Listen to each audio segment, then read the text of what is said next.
Sarah's breath caught in her throat as her eyes locked onto the doll sitting upright on Ella's nightstand. Its porcelain face remained eerily pristine, its hair neat and dry, despite the fact that Sarah had buried it deep beneath the earth. A sickening dread coiled around her stomach as she realized the truth. No matter what she did, this thing would always come back. The room felt colder, heavier, as if something unseen had slithered into the walls, watching. Sarah clenched her fists, her heart pounding so violently she could barely hear over the sound of her own pulse.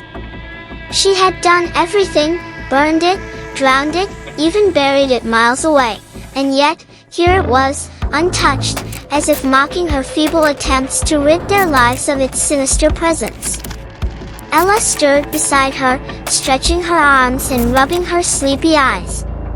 When she turned to see the doll, she didn't scream or recoil. Instead, she reached out and gently ran her tiny fingers through its golden curls. "She said she missed me," she whispered, her voice distant, almost trance-like. A sharp chill ran down Sarah's spine. No. This wasn't normal. This wasn't her daughter speaking, at least, not entirely.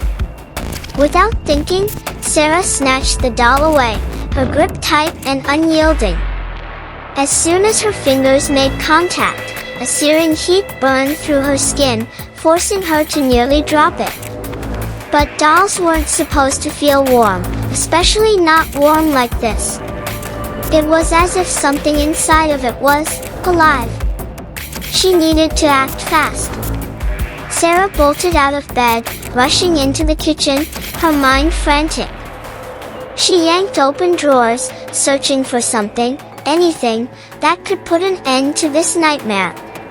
Her trembling hands finally landed on a pair of scissors, and before she could second-guess herself, she plunged the blade deep into the doll's chest.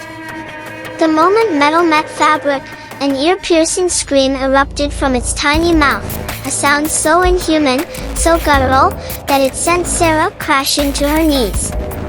The walls trembled, the lights flickered wildly, and a suffocating force pressed against her chest, stealing the air from her lungs. Ella shrieked behind her, clutching her head, as if something unseen was clawing at her mind. "Mommy, stop! You're hurting her," she cried, tears streaking down her small face. But Sarah couldn't stop now. The doll's plastic body contorted unnaturally, its limbs jerking, as black stuffing oozed from the gaping wound in its chest. Then, silence. A horrible, consuming silence. Sarah panted, sweat dripping from her brow, her hands shaking violently. Had she done it? Had she finally? A soft whisper, colder than death itself, brushed against her ear. "You should have let me stay." Sarah barely had time to react before an icy grip latched onto her wrist. She turned, and her entire body seized in terror.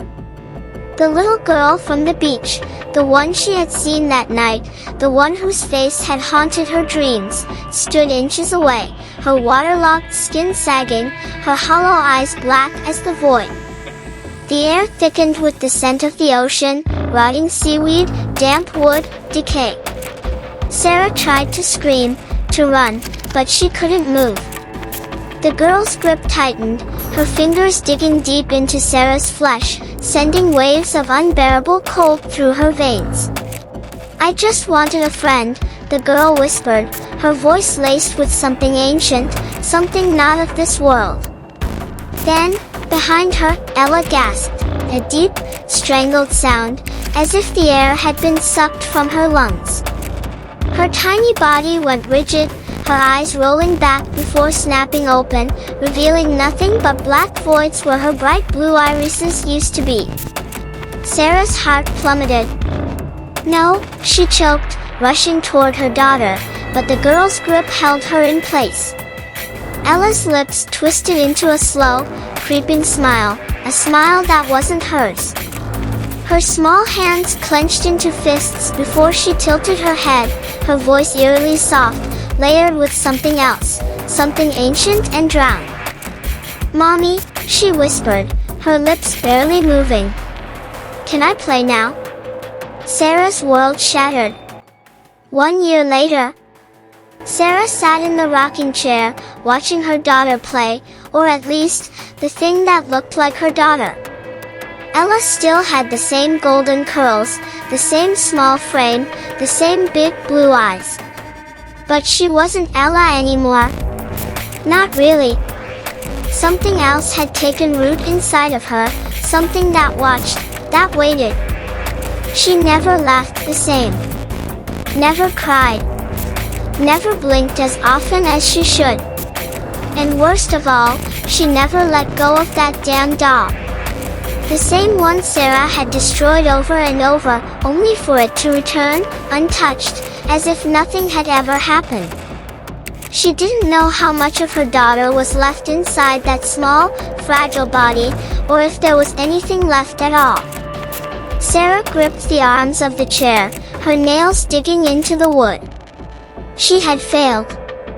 She had lost the battle against whatever dark force had wormed its way into their lives. And now, she could only sit and wait for the inevitable. For the day when whatever was inside Ella decided it didn't need to pretend anymore. And when that day came, Sarah knew she wouldn't survive it.